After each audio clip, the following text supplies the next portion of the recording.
Brought to you by Techno Camon 30 series.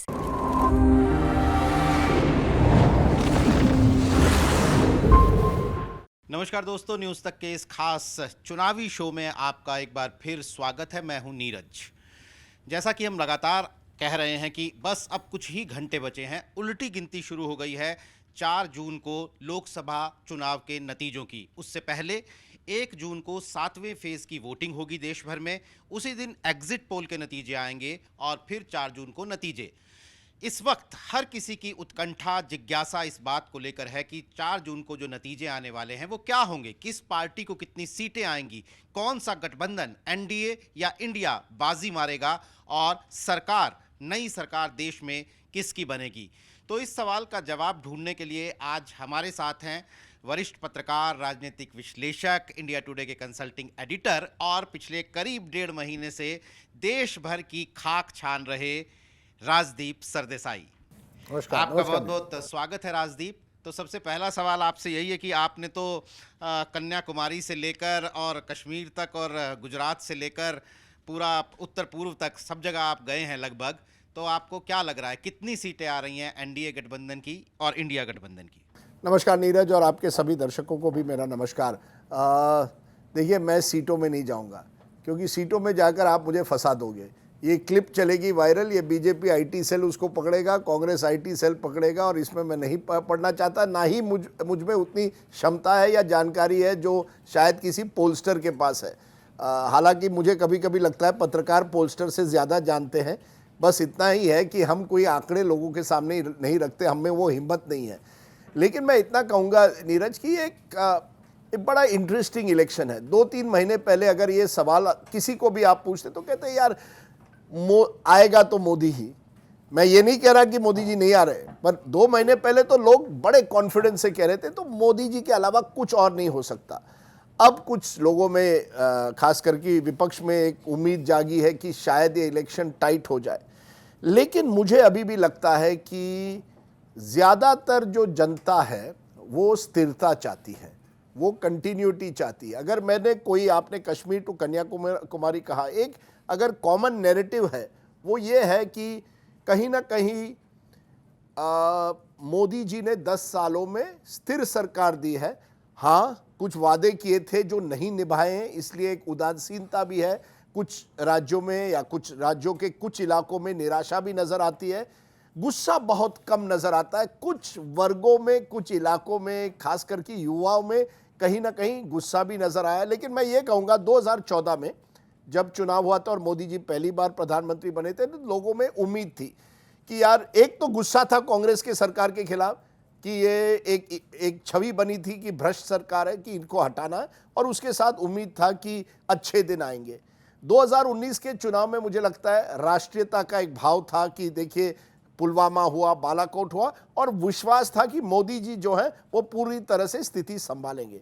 अब 10 साल बाद मैं देख रहा हूँ एक तरफ स्टेबिलिटी, जैसे मैंने शुरुआत में कहा कि लोगों को स्थिरता चाहिए, कंटिन्यूटी चाहिए, जो एक तरह से मोदी जी लोगों में एक तरह से उनकी एक छवि बन गई है कि मोदी जी हैं तो वो स्थिति को संभालेंगे।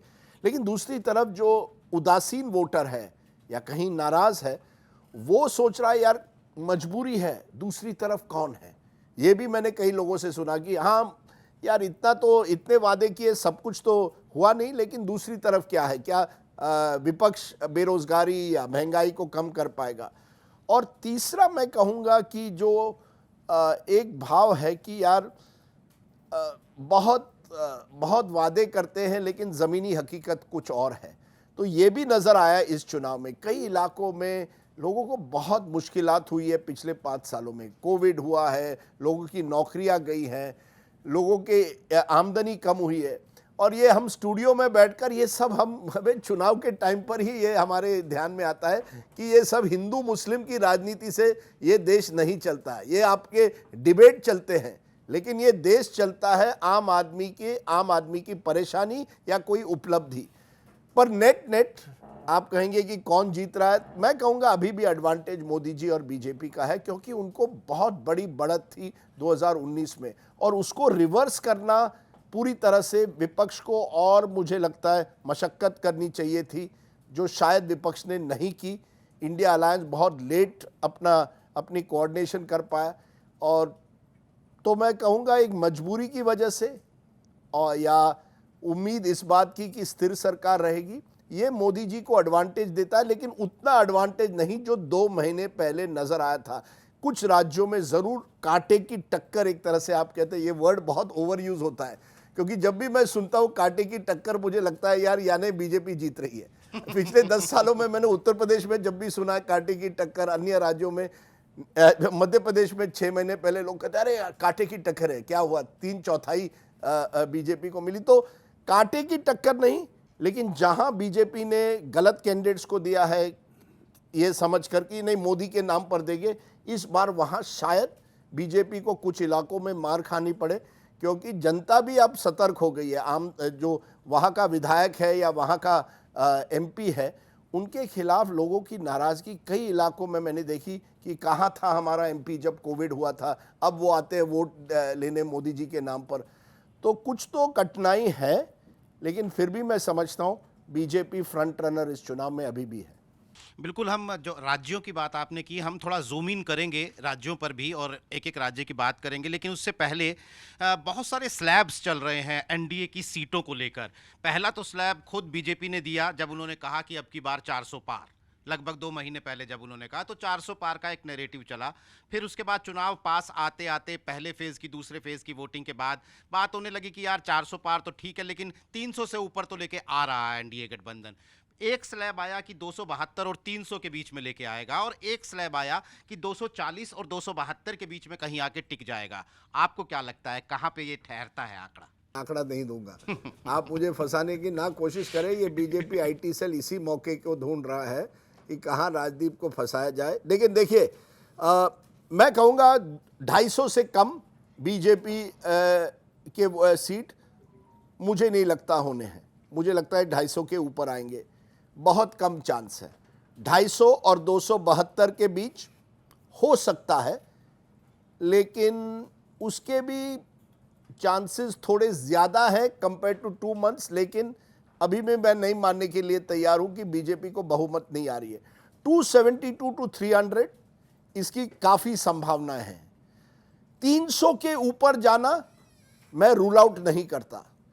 देखिए, बीजेपी जैसी पार्टी और मोदी जी जैसे व्यक्ति आप देखेंगे, या तो वो बड़ी जीत हासिल करते हैं या वो बिल्कुल कहीं किनारे हो। वो बीच का रास्ता, ये जो कांटे की टक्कर बीच का रास्ता, इसमें मैं नहीं मानता। ये मोदी जी को मैंने बहुत सालों से परखा है, और मुझे अभी भी याद है 2002 का गुजरात का चुनाव हुआ था, और तब एक रात पहले कमलनाथ जी का फोन आया। वो गुजरात के कांग्रेस की रणनीति संभाल रहे थे, और उनका फोन आता है, कहता है राजदीप जी कितने सीट दे रहे? तो मैंने कहा सर मुझे लगता है मोदी जी बड़ी आसानी से जीत रहे, 2/3 बहुमत आएगी। तो you want to bet dinner कि मैं कह रहा हूं कांग्रेस जीत रही। मैंने कहा नहीं नहीं, आप नहीं जाते, हर सीट में कांटे की टक्कर है। तो मैंने कहा ठीक है सर, मैं कह रहा हूं 2/3। अब मैंने देखा 2/3 आई।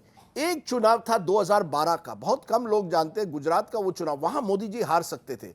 लगातार 2 साल गुजरात में सूखा पड़ा था, लेकिन क्योंकि विपक्ष की रणनीति गुजरात में इतनी कमजोर थी, शंकर सिंह वाघेला, वो तो बीजेपी से ही आए हुए थे कांग्रेस में, वो अपनी उस कमजोरी को ओवरकम नहीं कर पाए और वो चुनाव हार गए। 2017 में भी जब मोदी जी नहीं थे गुजरात में, आनंदीबेन पटेल थी, ऑलमोस्ट बीजेपी हारी थी वो चुनाव, विजय रूपानी को फिर बनाया था। उस चुनाव में बहुत बड़ा चांस था विपक्ष को गुजरात जैसे राज्य में। तो ये ऐसा नहीं है कि किसी को हराना नामुमकिन है, आप हरा सकते हैं, लेकिन मोदी जी जैसे नेता को हराने के लिए आपको बहुत मशक्कत करनी पड़ती है। उनकी स्ट्रैटेजी, उनकी मशीन जो बीजेपी ने बनाई है, मैं जब कहता हूं कांटे की टक्कर में बीजेपी को एडवांटेज इस वजह से होता है, उनकी मशीन है जो बूथ लेवल पर, जो पन्ना प्रमुख है, जिस तरह से वो वहां ऑर्गेनाइजेशन अपना तैयार करते हैं।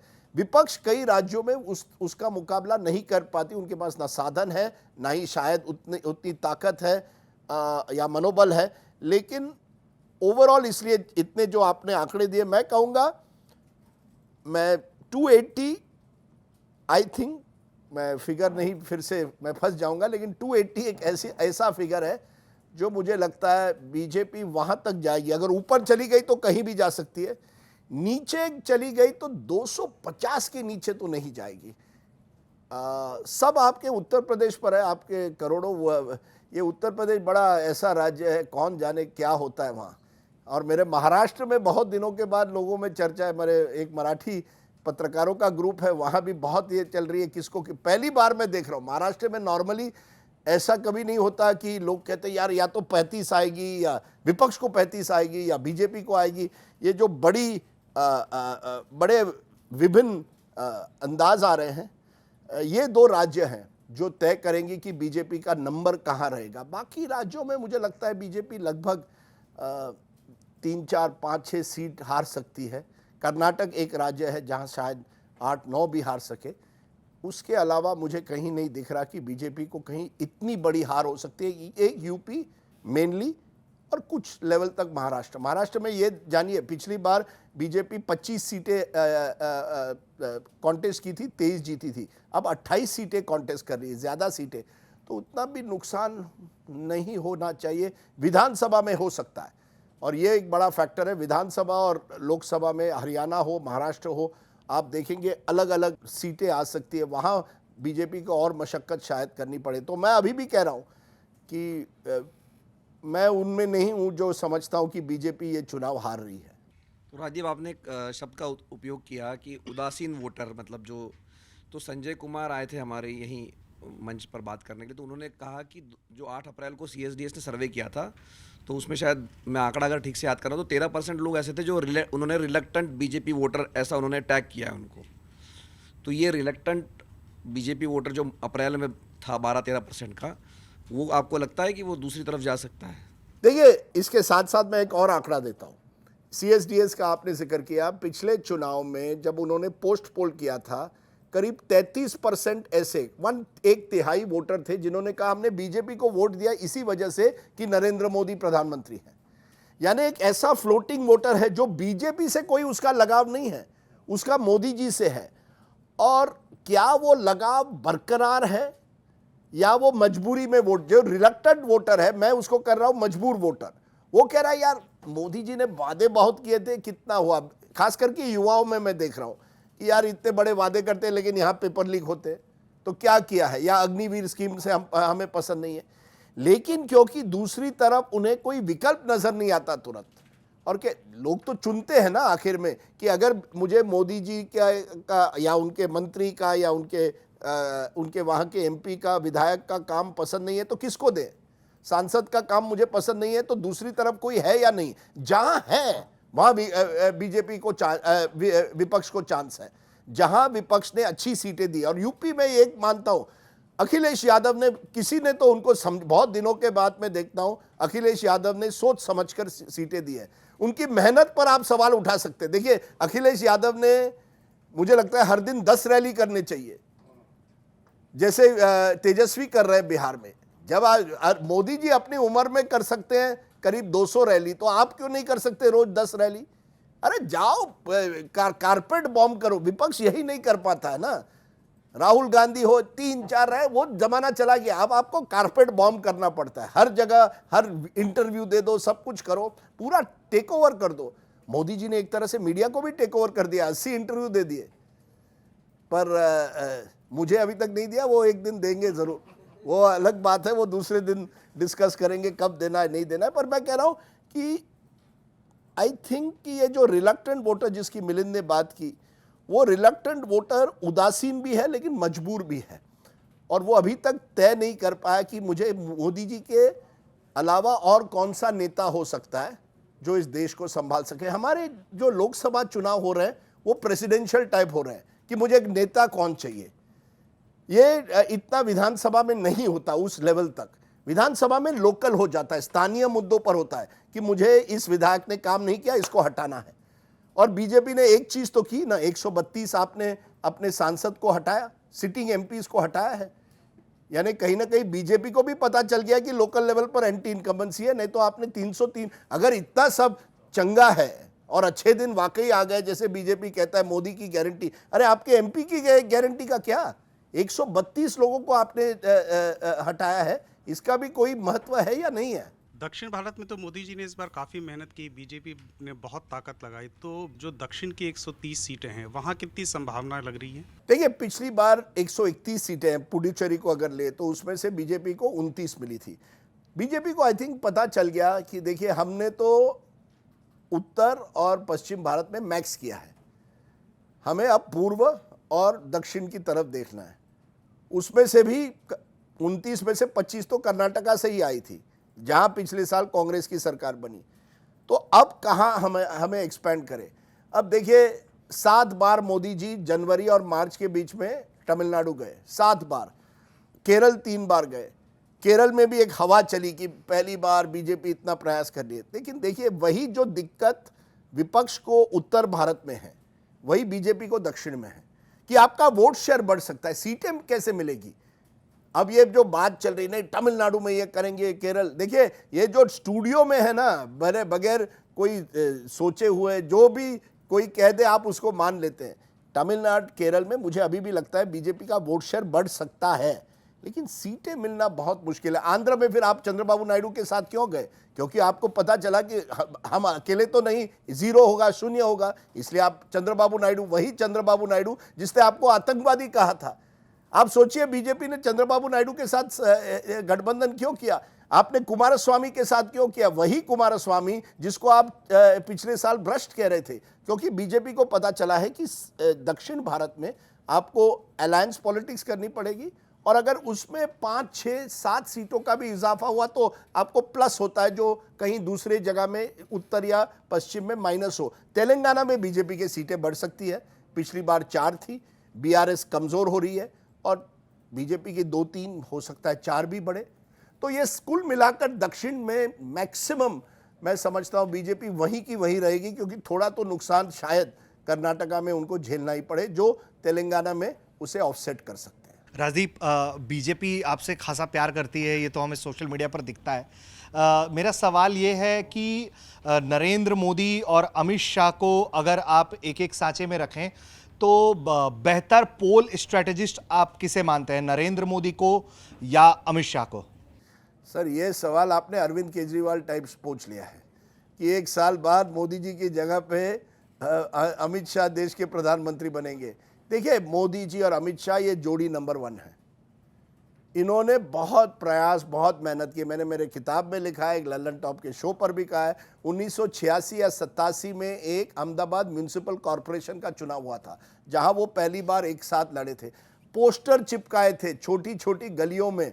ये कहा जाता है अमित शाह स्कूटर पर थे, मोदी जी पिलियन पर उनके पीछे बैठे थे।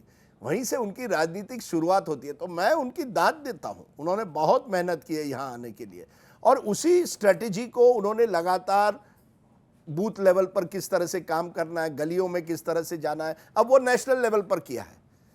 तो आपको ये मानना पड़ेगा, मैं ये नहीं इसमें नहीं पढ़ूंगा कि कौन बेटर स्ट्रेटेजिस्ट है। दोनों की अलग अलग ताकतें हैं। Modi is a better communicator, उनकी communication is much better than Amit Shah possibly. Amit Shah लेकिन वो जो लास्ट माइल पर जो मेहनत करनी पड़ी है संगठन को मजबूत करना, उसमें वो माहिर है। तो दोनों में अलग अलग ताकतें हैं, दोनों 24/7 पॉलिटिशियन हैं। दोनों, कोई कहेगा, उनके विरोधी कहेंगे साम दाम दंड भेद की पॉलिटिक्स करते हैं, कुछ भी हो चुनाव जीतना है। लेकिन उनके समर्थक कहेंगे देखिए मेहनत तो करते हैं। जैसे मैंने कहा 87 से यहाँ 37 साल की ये मेहनत है जो उनको यहाँ तक लाई, और उन्होंने कई उतार चढ़ाव देखे हैं। जब आप उतार चढ़ाव देखते हैं तो फिर आप जानते हैं कि चुनाव कैसे लड़ने हैं। सॉफ्ट ऑप्शन नहीं है उनमें। एक और सवाल इसी से जुड़ा हुआ है कि हम अक्सर इस थ्योरी को सुनते हैं कि जब कोई भी नेता बीजेपी का गुजरात की तरफ, महाराष्ट्र की तरफ जाता है तो वो बात करता है फैक्ट्रियों की, फॉक्सकॉन की, आईफोन असेंबलिंग की, लेकिन जैसे ही वो उत्तर भारत की तरफ आता है अचानक से वो जो आजकल नैरेटिव चल रहा है मौ वाला, मंगलसूत्र, मछली, मुसलमान, कब्रिस्तान, इस तरह का जिक्र आ जाता है। तो ये आप जब ट्रैवल करते हैं अपने शोज़ के लिए भी, लगातार आप बातचीत करते हैं व्यूअर्स से भी, तो क्या आप इस चीज़ को क्या पाते हैं कि इधर की जनता, नॉर्थ इंडिया की जनता ज़्यादा पोलराइज्ड है माइंडसेट से, और दूसरी तरफ जो जनता है गुजरात, महाराष्ट्र, वो ज़्यादा वर्किंग क्लास, बिजनेस क्लास है, इसलिए इस तरह की स्ट्रेटजी हमें देखने को मिलती है? देखिए, बड़ा इंटरेस्टिंग सवाल है। आप देखिए, मोदी की गारंटी के पोस्टर देश भर में लगे हैं। अगर आप बिहार जाए तो वो पोस्टर क्या बात करेंगे, फ्री राशन की या हर नल जल की बात करेंगे। अगर आप अयोध्या जाए तो वो राम मंदिर और आर्टिकल 370 की बात करेंगे। आप अगर महाराष्ट्र जाए तो कुछ इलाकों में वो मुंबई में बात करेंगे कि किस तरह की देश की एक तरह से ग्लोबल इमेज बढ़ी है और ईज ऑफ डूइंग बिजनेस कैसे इंप्रूव हुआ है। तो बड़े बड़े माइक्रो लेवल पर इतने बड़े देश में उन्होंने अपने होर्डिंग्स में भी ये दिखाया कि वो जानते हैं कि उनका वोटर कौन है, उनको किस तरह से कहाँ लुभाना है। आपने उत्तर भारत और पश्चिम भारत की बात की। देखिए उत्तर भारत के कई लोग पश्चिम भारत में अब आ गए हैं क्योंकि वहाँ नौकरियाँ नहीं मिलती, उनको आना पड़ता है। महाराष्ट्र में भी देखिए, महाराष्ट्र में मुंबई, नासिक, बड़े शहरों को आप छोड़िए, पुणे, और वहाँ स्थिति कोई इतनी अच्छी नहीं है। वहाँ भी लोगों की समस्याएं बहुत है, गंभीर है। तो जो समस्याएं हैं, जो किसानों की समस्या है, जो पानी की समस्या है, जो फॉलिंग एग्रीकल्चर इनकम है, ये कई राज्यों में है। ऐसा नहीं है वो केवल उत्तर भारत में है। उत्तर भारत की परेशानी शायद बिहार जैसे राज्य में, क्योंकि बेरोजगारी वहाँ है, क्योंकि उद्योग नहीं है वहाँ, वो शायद आपके सामने आपको तुरंत मिलती है। लेकिन आप मुंबई से 100 किलोमीटर दूर चले जाइए, पुणे से 80 किलोमीटर दूर चले जाइए, तो आप देखेंगे महाराष्ट्र में भी वहाँ किसानों की समस्याएं हैं। हम टीवी पे नहीं दिखाते हैं, आप होपफुली डिजिटल पर ये दिखाएंगे, लेकिन ये समस्याएं देश भर में हैं। और उत्तर भारत में जब आप मंगलसूत्र की वगैरह की बात करते हैं, मुझे लगता है देखिए कहीं ना कहीं हर पार्टी वोट बैंक पॉलिटिक्स करती है और बीजेपी खुली तरह से अब हिंदू वोट बैंक पॉलिटिक्स करती है। जो एक समय में वो कांग्रेस को आरोप लगाती थी कि वो मुस्लिम तुष्टीकरण की पॉलिटिक्स करती है, वही बीजेपी अब Hindu vote bank politics openly करती है। जब आप कहते हैं कि आपका मंगलसूत्र छीना जाएगा, भैंस आपकी चली जाएगी, आप कहना क्या चाहते हैं? तो वो पॉलिटिक्स नहीं चल रही है। मैं आपको बता दूं, मोदी जी को जो वोट देते हैं वो हिंदू मुस्लिम पॉलिटिक्स पर बहुत कम मैं देख रहा हूं। ज्यादातर वोट देते हैं ग्लोबल इमेज बढ़ाई कि चंद्रयान, G20, उसका जिक्र लोगों तक। देखिए सोशल मीडिया का जमाना है। बड़ा इंटरेस्टिंग था, मैं बिहार में था, एक आपके पटना कॉलेज में डिबेट था और बिहारी पॉलिटिक्स में, राजनीति में उनसे बेहतर कोई नहीं होता। तो वो डिबेट छिड़ गई तो किसी ने कहा यार ये तेजस्वी यादव कहते हैं नौकरियां देंगी, वो तो 9वीं फेल है, वो क्या देगा नौकरी। दूसरी तरफ से तुरंत आ गया जवाब, अरे आपके प्रधानमंत्री एंटायर पॉलिटिकल साइंस है, फिर भी मणिपुर में एक बार नहीं गए। अब देखिए सोशल मीडिया ने लोगों को जागृत किया है, खास करके यंगर लोगों को। तो उसमें जो बहस हो रही है वो इस मंगलसूत्र पर, इतना मंगलसूत्र पर दोनों कहते नहीं हमें इसमें नहीं पढ़ना है, हिंदू मुस्लिम में नहीं पढ़ना है, खास करके युवाओं को। एक नया जनरेशन आ रहा है देखिए देयर इज अबाउट 22% पॉपुलेशन इस चुनाव में होगा अंडर 29 जो वोट करेगा, और एक 49% वुमेन पॉपुलेशन है। मैं इसे नया MY कहता हूं। मुस्लिम यादव MY हुआ करता था, अब नया MY है महिला और युवा। ये तय करेगा, खास करके महिला मुझे लगता है मोदी जी के साथ ज्यादातर है, क्योंकि जो लाभार्थी स्कीम्स बनाए गए हैं उनको फायदा हुआ है। फिर वो फ्री राशन हो, आवास योजना हो, स्वच्छ भारत में टॉयलेट हो। तो मैं ये उत्तर वर्सेस दक्षिण जो है ना वो बड़ा पेचीदा सवाल है। वहां के लोग समझते हैं कि यार ये हम इतनी आमदनी कमाते हैं, इन आर्थिक स्थिति हमारी आगे हो गई है, लेकिन राजनीतिक दृष्टि से पूरा फोकस यूपी और बिहार पर है। ये जो मसला है, और डिलिमिटेशन के बाद 2026 में ये और बढ़ेगा। दक्षिण के राज्य समझते हैं कि ये दिल्ली की राजनीति से हम उब गए हैं। ये कौन होते हैं दिल्ली के राजनीति? हमें कहने नीट की एग्जाम दिल्ली से होगी, तमिलनाडु कह रहा है हमें नीट की एग्जाम हमें करनी है। दिल्ली कौन होता है करने के लिए? हम इतना GST को कंट्रीब्यूट करते हैं लेकिन हमें उसकी सहूलतें नहीं मिलती, वो सहूलतें यूपी बिहार को जा रही है। ये जो एक और पॉलिटिशियन भी ये खेल रहे हैं। वहाँ के जो पॉलिटिशियन है तमिल प्राइड की बात करते हैं, कन्नडिगा प्राइड की बात करते हैं, तो ये और उभर कर आ सकता है। महाराष्ट्र में और हो रहा है, महाराष्ट्र बनाम गुजरात। आप उद्धव ठाकरे की स्पीचेस देखिए, हर स्पीच में कह रहे हैं नहीं ये गुजरात, ये सब चीजें जो फॉक्सकॉन वगैरह गुजरात क्यों जा रही है, महाराष्ट्र क्यों नहीं आ रही। तो अलग राज्यों में अलग अलग इस तरह के डिबेट्स हो रहे हैं, और अच्छा है ये डिबेट्स होने चाहिए। केवल चुनाव के टाइम पर नहीं, 5 साल होने चाहिए। हम जाग रहे हैं क्योंकि चुनाव है। ये असलियत है कि लोगों के पास पानी का प्रॉब्लम है, लोगों के पास आमदनी के प्रॉब्लम्स हैं, शिक्षा, primary schools, primary health centres, ये सब बड़े इश्यूज हैं। क्योंकि हम केवल ऊपर नेता कौन होना चाहिए उसमें हम फोकस करते हैं, ये ज़मीनी हकीकत हमारे सामने नहीं आती। सर, राहुल गांधी ने भारत जोड़ो यात्रा और भारत जोड़ो न्याय यात्रा दोनों यात्राएं कवर करी है और कई सारे ऐसे पेजेस हैं, लोग हैं जो अब राहुल गांधी को सपोर्ट करते हैं, उनको जान रहे हैं कि वो अलग एक व्यक्ति है। आप इतने लंबे टाइम से आपने इतने सारे इलेक्शंस कवर करे हैं, आपको लगता है कि अब राहुल गांधी की जो इमेज है सुधर रही है, बदल रही है, या फिर अभी भी कहीं ना कहीं ऐसा कोई तबका है जो पहले जो राहुल गांधी थे वैसा ही उन्हें सोचा जाता है? आपका नाम? प्रियंका। प्रियंका, ऐसा है, this is a very good question. मैंने 2014 में मेरे किताब में, चुनावी किताब पर लिखा था एक लाइन जो मैं हमेशा, जब भी मैं वो फिर बुक रिव्यू में जाता था, लोग हंसते थे या तालियां लगाते थे। Rahul Gandhi has never missed an opportunity to miss an opportunity. उन्होंने कभी संधि नहीं छोड़ी किसी संधि को छोड़ने के लिए। फिर वो ना मंत्री बने मनमोहन सिंह की गवर्नमेंट में, फिर उन्होंने ऑर्डिनेंस फाड़ा था जिस तरह से, फिर वो ना ही लोकसभा के लीडर बने 2014 के चुनाव के बाद, फिर वो रेजिग्नेशन देते हैं कांग्रेस अध्यक्ष से। तो उन्होंने कई मौके गंवाए मुझे लगा। लेकिन मैं कहूँगा कि क्योंकि उन्होंने भारत जोड़ो यात्रा जिस तरह से की, उससे जो वोटर बीजेपी के साथ पूरी तरह से नहीं है, जो रिलक्टेंट वोटर जिसके बारे में मिलिंद ने बात की, या जो मजबूर वोटर जिसे हम कहते हैं, वो वोटर कहीं ना कहीं कहता है यार राहुल गांधी जो भी हो ना, पप्पू तो नहीं है। उन्होंने मेहनत की है, उन्होंने कोविड के टाइम पे पहले से वार्निंग दी थी, या उन्होंने चीन का मुद्दा उठाया, वो मुद्दे वो उठा रहे हैं जो बाकी कोई नहीं उठा रहा है। ये कम से कम राहुल गांधी ने एक जो एंटी मोदी, अगर आप कहें एंटी मोदी जो ग्रुप्स है, क्योंकि इस देश में देखिए बीजेपी को 37% ही वोट आए थे, अपने एलाइज के साथ 45% आप ले लीजिए, एक 55% का वोट था जिन्होंने बीजेपी को वोट नहीं दिया था। उस वोटर के लिए अब कहीं ना कहीं राहुल गांधी एक ऐसा एक फिगर बन गया है, एक ऐसा फेस है जो अगर मुझे मोदी जी पसंद नहीं है तो मैं जरूर सोचता हूं क्या राहुल गांधी कर पाएंगे। वो पूरी तरह से राहुल के साथ नहीं है। अगर वो 20% का कांग्रेस वोटर है, वो उसमें राहुल गांधी नेता नंबर 1 है, लेकिन बाकी जो एंटी मोदी वोटर है वो धीरे धीरे राहुल गांधी के बारे में बात तो कर रहा है। मैं ये नहीं कहूंगा कि वो राहुल गांधी को पूरी तरह से पसंद करता है या कह रहा है नहीं राहुल ही बनने चाहिए। अमेठी रायबरेली में कुछ राय अलग हो सकती है, लेकिन देश भर में अभी तक मोदी बनाम राहुल अगर आप पूछे लोगों को तो ज्यादातर लोग अभी भी मैं कहूंगा कहेंगे नहीं नहीं मोदी जी ने, क्योंकि मोदी जी का एक्सपीरियंस है। मैं बार बार कहता हूं राहुल गांधी ने बड़ी गलती कर दी कि मनमोहन सिंह के गवर्नमेंट में मंत्री नहीं बने या लीडर ऑफ ऑपोजिशन नहीं बने, जबकि लोकसभा में आप फिर टक्कर दे सकते हैं।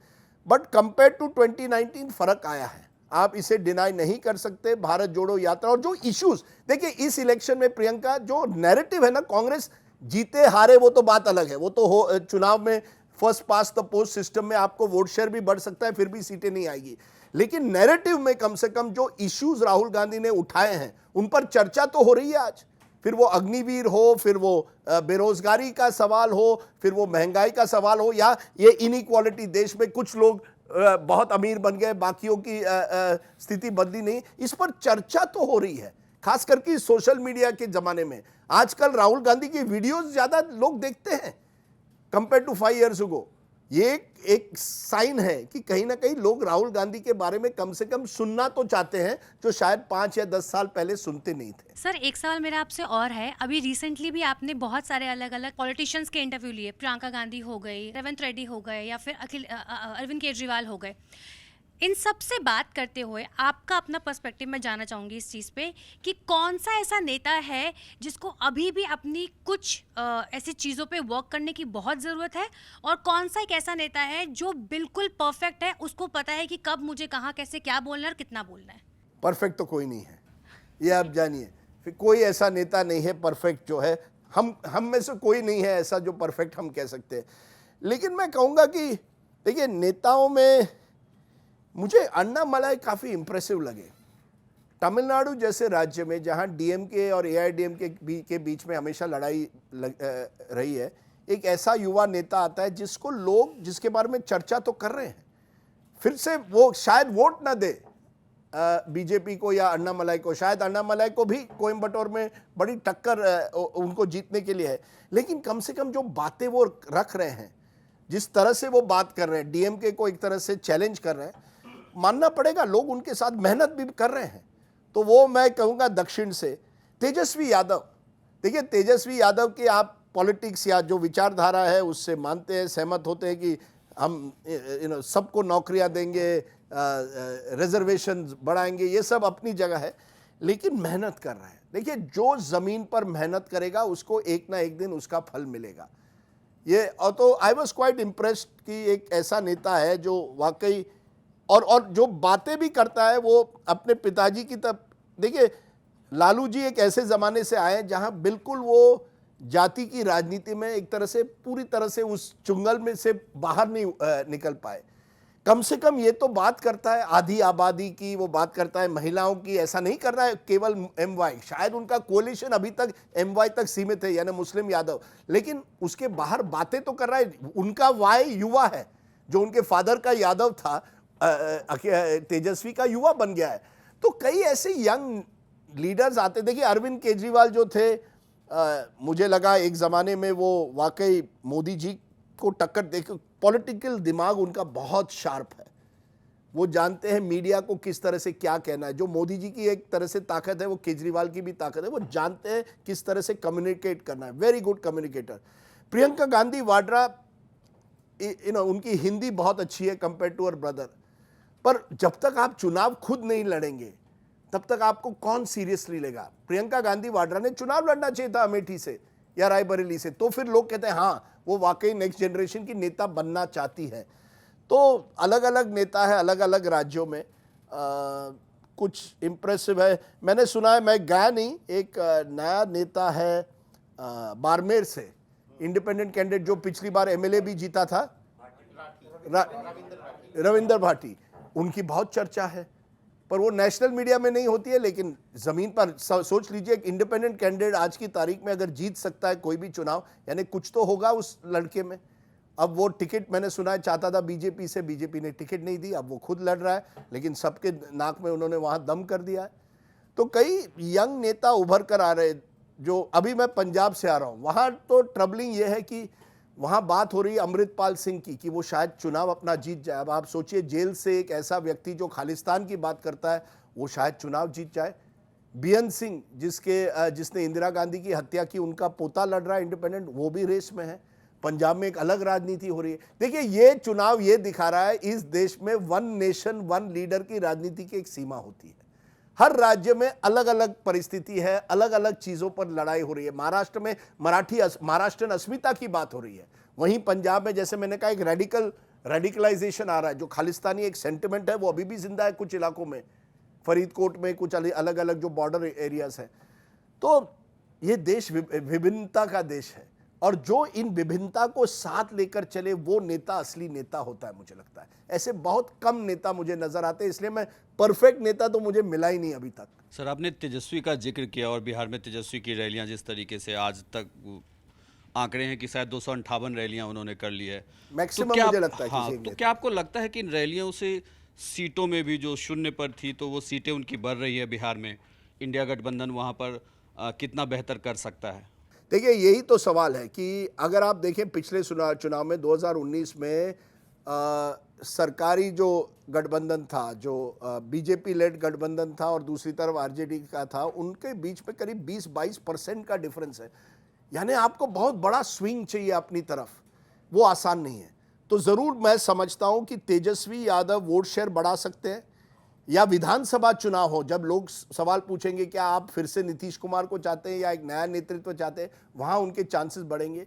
यहाँ मुझे लगता है कि लोग एक तरह से उनको नेता तो मानने लगे हैं, केवल लालू जी के बेटे नहीं मानते अब, लेकिन सीटों में कितना तब्दील होगा मुश्किल है, क्योंकि बीजेपी का वहाँ अलायंस बड़ा है। नीतीश कुमार का एक कुर्मी वोट था, लेकिन महिलाओं का भी उनका वोट है। जो उनकी जीविका स्कीम है, कई महिलाओं को उसका फायदा हुआ है। मैं बार बार महिलाओं का जिक्र करता हूं क्योंकि मैं समझता हूं वो क्रिटिकल फैक्टर है। तो नीतीश कुमार का एक वोट है, फिर उपेंद्र कुशवाहा भी उस अलायंस में, चिराग पासवान भी है। देखिए चिराग पासवान एक नेता बनकर उभर कर आए हैं, उसी तरह से मेहनत करके आए हैं। अब उनको कोई रामविलास पासवान का बेटा ही नहीं मानता, जिस तरह से उन्होंने भी यात्रा 4 साल पहले जब वो खुद लड़े थे, उससे उनकी भी उन्होंने एक तरह से दिखा दिया है कि मैं उन्होंने खुद कहा मुझसे, मैं नीपो किड नहीं हूँ अब, जो बॉलीवुड की तरह जहाँ किसी पिताजी के नाम पर या माताजी के नाम पर अब एक्टर बनते हैं, तो चिराग पासवान भी उनके साथ है। तो एक बिहार में एक बड़ा अलायंस है और वो ओबीसी, दलित, फॉरवर्ड कास्ट का एक अलायंस है जो बीजेपी को बिहार में मुझे लगता है एडवांटेज देगा। लोकसभा में, विधानसभा में अगर इसी तरह से तेजस्वी मेहनत करते रहे तो he is a leader of future in Bihar. कमजोरियां हैं उनमें, मैं ये नहीं मानता, उनको भी उनसे उभर कर आना पड़ेगा। एक नया एजेंडा, केवल नौकरियों पर नहीं लेकिन बाकी चीज़ों पर भी बात करनी पड़ेगी। पर Bihar is an interesting state. Bihar अभी भी चाहता है कौन नेक्स्ट जनरेशन लीडर बनेगा। ये बिहार में बड़ी कवायद है कि नेक्स्ट जनरेशन का लीडर कौन। चिराग, तेजस्वी, सम्राट चौधरी का बीजेपी नाम लेती है, लेकिन कौन होगा वो नहीं। प्रशांत किशोर चाहते हैं कि उस गैप में आ जाए। 2025 का चुनाव बिहार में बड़ा इंटरेस्टिंग होने वाला है। जैसे लालू यादव ने कुछ चीज़ों की चर्चा की, बाद में वो नेशनल इशू भी हुआ, बीजेपी के तमाम नेताओं को, इवन प्रधानमंत्री तक को उस पर सफाई देनी पड़ी कि संविधान ये लोग बदल देंगे। ये पहली बार बात लालू यादव ने की। फिर मुस्लिमों को आरक्षण देने की बात हुई, वो भी वहीं से हुई। क्या इन बातों का, चूँकि आप बिहार में लगातार घूम रहे थे, असर दिखता है कि इनसे सीटों पर भी असर होगा, वहाँ बीजेपी को नुकसान हो सकता है इन बातों की वजह से? देखिए, संविधान का जो है ना, ये मसला जरूर जमीन तक पहुंचा है। ये कैसे पहुंचा, किसने पहुंचा है, एक बड़ा, किसी को, आपने लालू जी का जिक्र किया, लेकिन मैं कह रहा हूं 2-3 महीने से ये बात चल रही थी मोहल्ले में। पश्चिम उत्तर प्रदेश में जब पहला चरण हुआ था, वहां भी दलित समाज में ये बात चली थी कि अगर भाजपा की सरकार आए तो संविधान बदलेगी, आरक्षण छीन लेगी। कांग्रेस ने, मैंने सुना है, 8 करोड़ छोटे पेपर बांटे हैं जिसमें उन्होंने ये बात लिखी है कि आप सावधान रहिए, संविधान बदलने आ रहे हैं।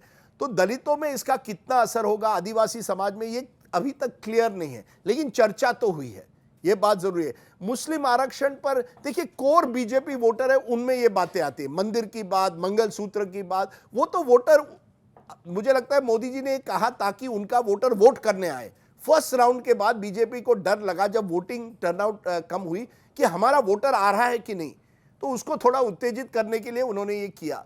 उसका कितना जमीन पर कितना फर्क पड़ता है, ये अभी तक क्लियर नहीं है, वो फाइनल नतीजे बताएंगे। लेकिन संविधान पर का जो डर कांग्रेस ने एक तरह से फैलाया है, वो उसका कुछ ना कुछ असर जमीन पर दिखाई तो दिया, चर्चा में तो कम से कम ये था। राजदीप, पिछले दिनों आपने पर्सनल व्लॉग में 10 पॉइंट गिनाए, फाइनल प्रेडिक्शन अपना देते हुए कि ये 10 पॉइंट आप चुनाव में देख रहे हैं। मैं यूपी से जुड़ा पॉइंट, वैसे तो वो पश्चिम बंगाल में भी का जिक्र है उसमें। आपने कहा कि यूपी और पश्चिम बंगाल ये 2 स्टेट ऐसे हैं जिसमें ना बीजेपी का अच्छा होगा ना बीजेपी का बुरा होगा। मैं यूपी की बात करता हूँ। यूपी में जिस तरीके से अखिलेश यादव को अभी आप कह रहे हैं कि सीट डिस्ट्रीब्यूशन अच्छा किया उन्होंने, और पिछला विधानसभा चुनाव में हमने देखा कि अखिलेश यादव ने अपनी पार्टी का वोट शेयर 30 से बढ़ाकर 37% तक लेकर चले आए, और उसका नतीजा कुछ सीट उनकी बढ़ी विधानसभा में। क्या आपको नहीं लगता है कि अच्छा सीट डिस्ट्रीब्यूशन करके और वोट शेयर बढ़ा हुआ समाजवादी पार्टी जब अलायंस करता है स्ट्रेटेजिक कांग्रेस के साथ और एक नेशनल नैरेटिव देता है, तो वहाँ पर बीजेपी को सीट का नुकसान कर सकता है? और अगर आप ये नुकसान देख रहे हो तो उत्तर प्रदेश में कितना नुकसान देख रहे हैं? आपका नाम? अमीश राय। अमीश, देखिए, उत्तर प्रदेश, जैसे मैंने पहले भी कहा, एक बहुत मुश्किल स्टेट होता है प्रिडिक्ट करने, क्योंकि एक तो आप उत्तर प्रदेश की साइज देखिए, ये तो अमेरिका के साइज का देश है। अगर उत्तर प्रदेश होता, it would be what, world's 7th और 8th लार्जेस्ट कंट्री। अब ऐसे राज्य में आप कैसे प्रिडिक्ट कर सकते हो एक्यूरेसी से कितने सीटें? पर जो आपने कहा सही है। देखिए, बसपा का कमजोर होना, उसका फायदा किसी को तो होना ही था। कुछ हद तक वो बीजेपी को पहले हुआ। नॉन जाटव वोटर आप देखेंगे, जब बीजेपी करीब 50% पिछले चुनाव में पहुंचा था, तो non Jatav voter, non Yadav OBC ने उनको वोट दिया है। उसमें एक चर्निंग हो रही है, और अखिलेश यादव ने जिस तरह से टिकटें दिए, वो जो वोट है, कुशवाहा समाज हो, कहीं प्रजापति हो, कहीं निषाद हो, कहीं राजभर भी हो, ये जो वोटर्स हैं उनको सीटें देकर, जैसे बाबूराम कुशवाहा को जौनपुर में दी है, अब वो चांस पे है उनको, क्योंकि मुस्लिम, यादव, कुशवाहा और कुछ हद तक दलित वोट एक साथ आ जाए। कांग्रेस भी प्रयास कर रही है, संविधान खतरे में, इस नैरेटिव से कि दलित वोट, जो नॉन जाटव दलित वोट है, जो एक तरह से बीजेपी के साथ था, क्या उनकी तरफ आ सकता है? अगर ये समीकरण पूरी तरह से हो गया, एक बड़े अफसर ने मुझे यूपी से कहा कि देखिए राजदीप, यूपी के नतीजे चौंकाने वाले होने वाले। तो मैंने कहा सर ये आप मत कहिए, मैं फिर रात को सो नहीं पाऊंगा क्योंकि मैं ये चौंकाने वाले जब भी यूपी के नतीजे लोग कहते हैं तो वो कहां तक चौंकाने वाले, ये सवाल है। चौंकाने वाले यानी 20 सीट कम, 40 सीट कम, क्योंकि एक बार सोशल चर्निंग होने लगे वो कहां सीमा उसकी क्या होती है वो अभी तक तय नहीं। लेकिन देखिए योगी जी की अभी तक लोकप्रियता है, कई लोगों में, महिलाओं में अभी तक लोग बात करते हैं शासन और राशन की। तो मैं पूरी तरह से सहमत नहीं हूं कि एक मेजर चेंज अभी तक हो रहा है। मैं देख रहा हूं ग्रेजुअल चेंज। अब ग्रेजुअल चेंज सीटों में कितना होगा, 15, 20, ये कहना मुश्किल है। ऐसी 14 सीटें थी पिछली बार जो बीजेपी 50,000 वोटों से कम जीती थी यूपी में लोकसभा में, जब मोदी जी की पॉपुलैरिटी पीक पर थी। अब उन 14 सीटों में क्या होगा? और ऐसी 8-10 सीटें हैं जहां समाजवादी पार्टी और कांग्रेस का जो समीकरण है वो बीजेपी पर हावी होगा अगर वो सभी वोट एक साथ आते हैं। एमवाई कॉम्बिनेशन अगर इंटैक्ट रहता है, उसमें कुछ और उस एरिया का कैंडिडेट की जाति भी ले ले, तो कहीं ना कहीं एक बदलाव है। युवाओं में मैं देख रहा हूं, महिला, जैसे मैंने कहा बार बार, महिला अगर मोदी जी को यूपी हो या कहीं बिहार हो, महिला वोटर अगर उनके साथ रहे तो मुझे लगता है वो उनकी बहुमत कंफर्टेबल रहेगी। लेकिन अगर वो साथ छोड़ दे तो फिर जो आप कह रहे हैं, कौन जाने किस लेवल पर कितनी गिरावट हो सकती है यूपी जैसे राज्य में। लेकिन अभी भी मैं कहूंगा BJP still in pole position even in UP. मैं ये बात के लिए नहीं मानने के लिए तैयार हुई कि पूरी तरह से उलटफेर हो रहा है, वो मैंने नहीं देखा। किसी और कई लोगों ने कहा है मुझे कि वो देख रहे हैं, मैंने कुछ देखा है, लेकिन इस लेवल पर नहीं कि आप चुनाव में उलटफेर देखेंगे पूरी तरह से, ये मुझे लगता है। इसलिए मैंने वो आंकड़ा दिया था। एक सवाल बसपा को लेकर, आप जब यूपी घूम रहे थे तो बसपा को लेकर दो तरह की राय आ रही है कि बसपा ने इस चुनाव को त्रिकोणीय बनाने की कोशिश की और मायावती अपने काडर वोट को बचा ले गई हैं, और एक दूसरी राय है जो ये कह रही कि नहीं, मायावती का वोट उनसे पूरी तरीके से छिटक चुका है और वो बट रहा है इंडिया अलायंस की तरफ और एनडीए की तरफ वो बट रहा है। आप किस राय के साथ है कि बसपा का वोटर जो था वो आज कहाँ खड़ा है? ये बड़ा अच्छा सवाल है, क्योंकि मैं और एक थ्योरी देता हूं, और ये सब थ्योरी में है कि शुरुआत में बसपा ने तय किया इस चुनाव को लड़ना है। खास करके अभिषेक आनंद जो एक तरह से मायावती के सक्सेसर माने जाते थे, उन्होंने पूरी कोशिश की कि मुझे ये चुनाव लड़ना है। उन्होंने ताकत से चुनाव लड़ना है। उन्होंने बीजेपी पर प्रहार किया, आप देखेंगे पहले 2 हफ्तों में। फिर उनको निकाला जाता है, फिर कुछ सीटें बदली जाती है, और फिर यह प्रचार होता है कि मायावती ने कोई डील कर दी है बीजेपी के साथ। और जो भी हो, डील की है नहीं की है, एक बात तय है, बसपा का वोट कम हो रहा है। अब वो जो कम, और बसपा का वोट कम यानी बसपा का है 15, 18, 20% तक भी वोट गया है 5-10 साल पहले। उसके पहले तो और भी था, लेकिन आप पिछले 5-7 सालों में भी देखेंगे 2019 में वो कोलैप्स हुआ था, और सॉरी 22 में कोलैप्स हुआ था, सिंगल डिजिट में नहीं। 2001 चुनाव है जहां सिंगल, और 13% होता है 2022 तक। वो 13% बड़ा वोट बैंक है, वो 13% में से कितना कम होता है और वो किसको जाता है, वो मुझे लगता है महत्वपूर्ण है। क्योंकि ये दलितों में ये बातें चल रही है समाज में कि ये संविधान खतरे में है, लेकिन वहीं मुझे लगता है मोदी जी ने भी कोशिश की है उस समाज को एक तरह से एक लाभार्थी वर्ग बनाने की। इन दोनों में जो टक्कर है वो कहाँ जाती है, ये बहुत महत्व रखता है, क्योंकि ऐसे 10-12 सीटें तो है यूपी में जहां दलित वोटर डिसाइसिव होगा इस चुनाव में और डिसाइड करेगा किसकी जीत उन सीटों पर होती है। तो UP is the most interesting state. Maharashtra भी इंटरेस्टिंग है और यूपी इंटरेस्टिंग है, बंगाल भी इंटरेस्टिंग है, क्योंकि बीजेपी को लगता है कि बंगाल में एंटी इनकम्बेंसी ममता से बढ़ते जा रहा है, और उसका उनको कितना फायदा होता है ये सवाल है। वहां भी महिला वोटर की है, क्योंकि उसी महिला ने हमेशा ममता को वोट दिया है। क्या वो महिला ममता से हटती है या नहीं? अगर वो नहीं हटती तो ममता इज सेफ, अगर वो हटती है तो ममता का वोट और सीटें भी गिर सकती है। सर, आप पंजाब की राजनीति को लेकर कैसे सोच रहे हैं, क्योंकि इस बार बीजेपी अकेले चुनाव लड़ रही है और इसके साथ ही अकाली दल का ग्राफ जैसे डाउन होता जा रहा है, क्या वो पंजाब के लिए नुकसानदेही है? ये बड़ा अच्छा सा, मैं अभी पंजाब से आ रहा हूँ।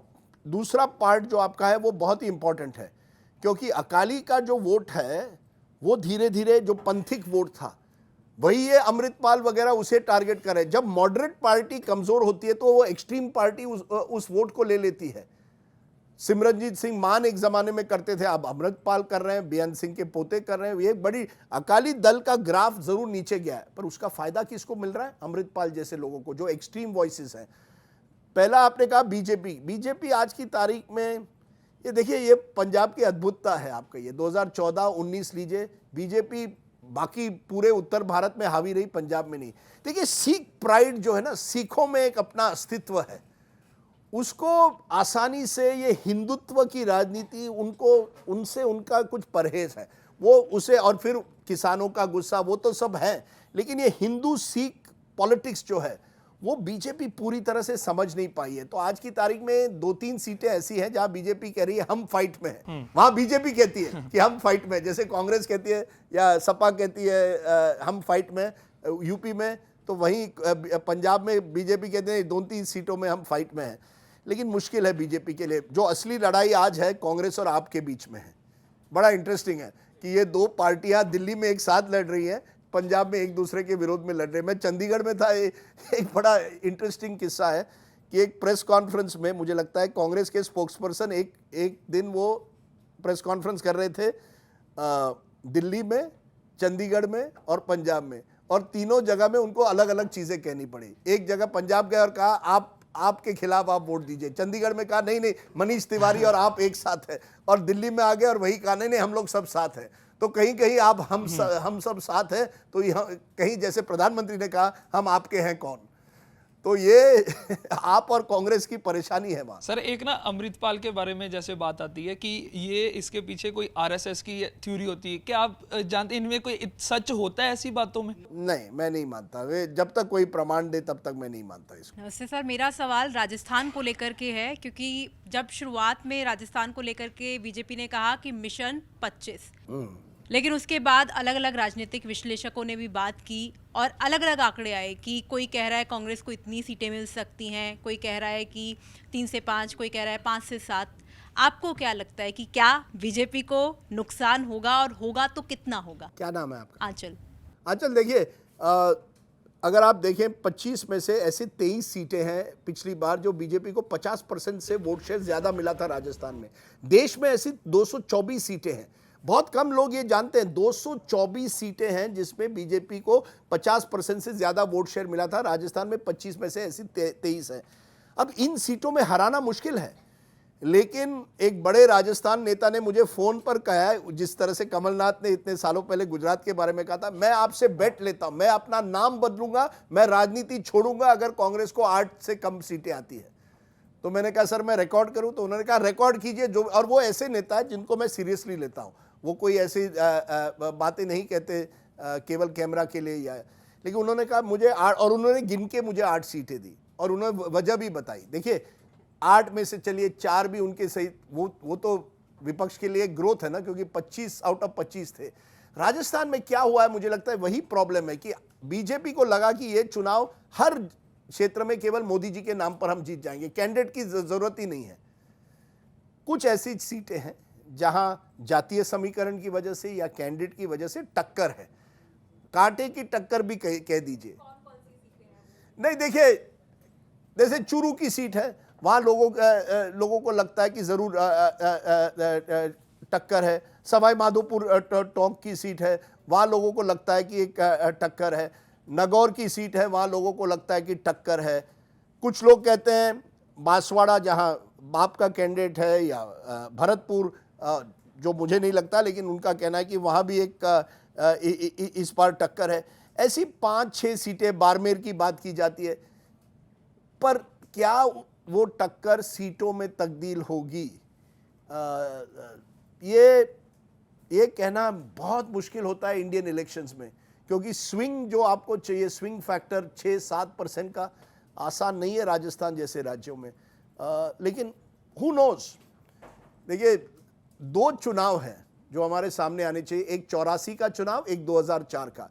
कांग्रेस ही हमसे कहते हैं यार आपको मालूम है 2004 में क्या हुआ, किस तरह से आप लोग कह रहे थे बीजेपी जीत गई लेकिन चुनाव बदल गया। बीजेपी वाले हमें कहते हैं कि आपको मालूम है कि मैं 84 में तो वैसे कॉलेज में था, लेकिन उनका कहना है सब कहते थे राजीव गांधी जीतेंगे, लेकिन 270-80 सीटें आई कितनी, 415। क्योंकि एक बार जो वेव आ गई ना, देखिए वेव हमेशा उभर कर नहीं आती, उत्साहित नहीं होती, कभी कभी साइलेंट होती है। दो वर्ड यूज होते हैं, एक वर्ड का मुझे शब्द यूज हो रहे हैं, एक अंडर करंट, एक वेव। ये अंडर करंट क्या होता है और वेव क्या होता है ये अभी मैं नहीं जान पाया हूं, पर मैं ये कह रहा हूं अगर वोटर ने मन बना लिया है कि मोदी जी को 5 साल देने हैं, तो फिर वो कश्मीर में तो लड़ नहीं रहे, लेकिन वो राजस्थान में भी दे सकता है, मध्य प्रदेश में दे सकता है, उत्तर प्रदेश में। लेकिन अगर वो जातीय समीकरण जिसकी यूपी की बात की, अगर वो यूपी में है तो वो राजस्थान में भी उसका कुछ असर होगा।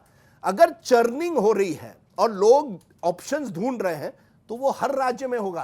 तो ये दोनों 84 का एक उदाहरण लोग दे रहे हैं या 2004 का। सर, विपक्ष लगातार कह रहा है कि एनडीए की सरकार बनती है तो चुनाव नहीं होगा, संविधान को बदल दिया जाएगा।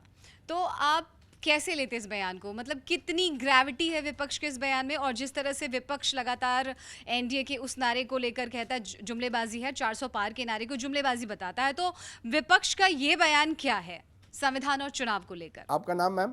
रश्मि।